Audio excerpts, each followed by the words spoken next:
Hi friends, welcome to CMA Malayalam. ഇന്ന് നമ്മൾ പറയാൻ പോകുന്നത് CMA ഇന്ററിൽ കോസ്റ്റ് അക്കൗണ്ടിങ് സബ്ജക്റ്റിൽ എങ്ങനെ 60+ മാർക്ക് നേടാം എന്നുള്ളതിനെ കുറിച്ചാണ്. എല്ലാവർക്കും കോസ്റ്റ് അക്കൗണ്ടിങ് എന്ന് പറയുന്ന സബ്ജക്റ്റ് ചിലപ്പോൾ ബുദ്ധിമുട്ടായിട്ട് തോന്നാറുണ്ട്, എസ്പെഷ്യലി പ്രോബ്ലം സോൾവിംഗ് പാർട്ട് വരുന്ന സമയത്ത്. പക്ഷെ സത്യാവസ്ഥ എന്തെന്നാൽ ഈ സബ്ജക്റ്റിൽ കോൺസെപ്റ്റ് മനസ്സിലാക്കി പഠിക്കുകയാണെങ്കിൽ, അതേപോലെ തന്നെ റെഗുലർ പ്രാക്ടീസ് ചെയ്യുകയാണെന്നുണ്ടെങ്കിൽ വളരെ എളുപ്പത്തിൽ നമുക്ക് ഹൈ മാർക്സ് നേടാൻ പറ്റുന്ന ഒരു ഇൻട്രസ്റ്റിംഗ് ആയിട്ടുള്ള പേപ്പറാണ് കോസ്റ്റ് അക്കൗണ്ടിങ്. എക്സാം അറ്റൻഡ് ചെയ്യാൻ പോകുമ്പോൾ ബ്ലൈൻഡ് സ്റ്റഡി ചെയ്യേണ്ട ഒരു കാര്യവും ഇതിലില്ല. സിലബസിനനുസരിച്ച് നമ്മൾ പ്രോപ്പർ ആയിട്ടുള്ള ഒരു smart study plan, previous year question analysis, time management, ഇതെല്ലാം നമ്മൾ ചെയ്യുകയാണെങ്കിൽ ഈസി ആയിട്ട് 60+ മാർക്ക് നിങ്ങൾക്ക് നേടാനാവും. അതിനാൽ ഇനി ഞാൻ പറയുന്ന കാര്യങ്ങൾ നിങ്ങൾ ശ്രദ്ധിച്ച് ഫോളോ ചെയ്യുക. അങ്ങനെയാണെങ്കിൽ കോസ്റ്റ് അക്കൗണ്ടിങ്ങിൽ നിങ്ങൾക്ക് സ്ട്രോങ് ബേസ് ഉണ്ടാക്കാനും എക്സാമിൽ കോൺഫിഡൻസ് ഇൻക്രീസ് ചെയ്യാനും ഇത് ഹെൽപ്പ് ചെയ്യും. അപ്പൊ എന്തെല്ലാം പാർട്സ് ആണ് നിങ്ങൾ കവർ ചെയ്യേണ്ടത്, എങ്ങനെയാണ് പ്രിപ്പയർ ചെയ്യേണ്ടത് എന്നുള്ളതിനെ കുറിച്ച് നമുക്ക് നോക്കാം. അപ്പൊ നിങ്ങൾ റെഡിയാണോ കോസ്റ്റ് അക്കൗണ്ടിങ്ങിൽ 60+ സ്കോർ ചെയ്യാനായിട്ട്? So you need a wake up call. Definitely you need a wake up call. So from this video you will get the wake up call. December 2025 എക്സാമിന് ഇനി വളരെ കുറച്ച് ദിവസങ്ങൾ മാത്രമേ ബാക്കിയുള്ളൂ. Less than 60 days. ബട്ട് നിങ്ങളുടെ ടാർഗറ്റ് എന്ന് പറയുന്നത് 60+ മാർക്ക് സ്കോർ ചെയ്യുക എന്നുള്ളതാണ്. But it is not easy.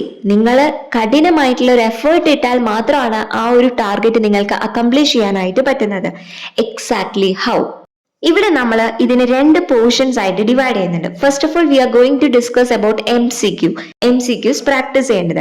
അപ്പൊ MCQ പ്രാക്ടീസ് ചെയ്യുകയാണെങ്കിൽ ഡെഫിനറ്റ്ലി നിങ്ങൾക്ക് 30 മാർക്ക് എന്തായാലും അതിന് സ്കോർ ചെയ്യാനായിട്ട് പറ്റും. MCQ പാർട്ട് നിങ്ങൾ ക്ലിയർ ചെയ്യാനായിട്ട്, നിങ്ങൾ MCQ പാർട്ട് സ്കിപ്പ് ചെയ്യുകയാണെങ്കിൽ ഒരിക്കലും 60+ എന്നുള്ള ഒരു ക്രൈറ്റീരിയ ഫുൾഫിൽ ചെയ്യുന്നത് പോസിബിൾ അല്ല. അതുകൊണ്ട് തന്നെ നിങ്ങൾ MCQs എന്തായാലും ഫോക്കസ് ചെയ്യണം. അപ്പൊ അതിൽ 30 മാർക്ക് സ്കോർ ചെയ്യാനുള്ള ഒരു ക്രൈറ്റീരിയ എന്ന് പറയുന്നത്, ഫസ്റ്റ് ഓഫ് ഓൾ എന്തെല്ലാം റിസോഴ്സസ് ആണ് നിങ്ങൾ കവർ ചെയ്യേണ്ടതെന്നുള്ളത് നോക്കാം. ആദ്യമായിട്ട് CMA ഇൻസ്റ്റിറ്റ്യൂട്ട് പ്രൊവൈഡ് ചെയ്യുന്ന സ്റ്റഡി മെറ്റീരിയൽ നിങ്ങൾ കറക്റ്റ് ആയിട്ട് ഫോളോ ചെയ്യുക. ഈവൻ ദോ അതിൽ കുറച്ച് മിസ്റ്റേക്സും കാര്യങ്ങളും എന്തൊക്കെ ഉണ്ടെന്ന് പറഞ്ഞാലും നമ്മൾ അത് ഫോളോ ചെയ്തിരിക്കണം. CMA ഇൻസ്റ്റിറ്റ്യൂട്ടിന്റെ സ്റ്റഡി മെറ്റീരിയൽ കമ്പൽസറി ആയിട്ട് നിങ്ങൾ ഫോളോ ചെയ്യണം. ദെൻ MCQ, ക്വസ്റ്റ്യൻ ബാങ്ക്, ഇങ്ങനെയുള്ള കാര്യങ്ങൾ നിങ്ങൾ നോക്കിയിട്ടുണ്ടായിരിക്കണം.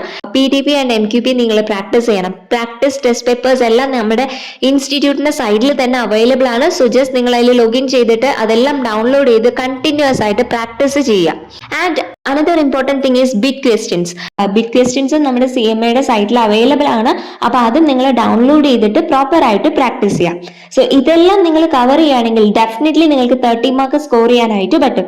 ഇൻ കേസ് എന്തെങ്കിലും നമ്മുടെ ഭാഗത്ത് മിസ്റ്റേക്സ് വന്നിട്ട്, ഹ്യൂമൻ ആണ്, തെറ്റുകൾ പറ്റാം. അപ്പം നമ്മൾ ഇതൊന്ന് ഔട്ട് ഓഫ് 30 അറ്റ്ലീസ്റ്റ് ഒരു 24 മാർക്ക് എങ്കിലും എക്സ്പെക്ട് ചെയ്യുന്നുണ്ടാവും.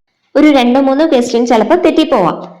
ആൻഡ് വേറൊരു കാര്യം നിങ്ങൾ ശ്രദ്ധിക്കേണ്ടത്, നമ്മുടെ തിയറി പോർഷൻസോ അല്ലെങ്കിൽ നമ്മുടെ സ്റ്റഡി മെറ്റീരിയൽ ഇപ്പോൾ തന്നെ നമ്മൾ കവർ ചെയ്തിട്ടുണ്ടായിരിക്കില്ല. ഇനിയും കുറെ കാര്യങ്ങൾ പഠിക്കാനുണ്ടാവും.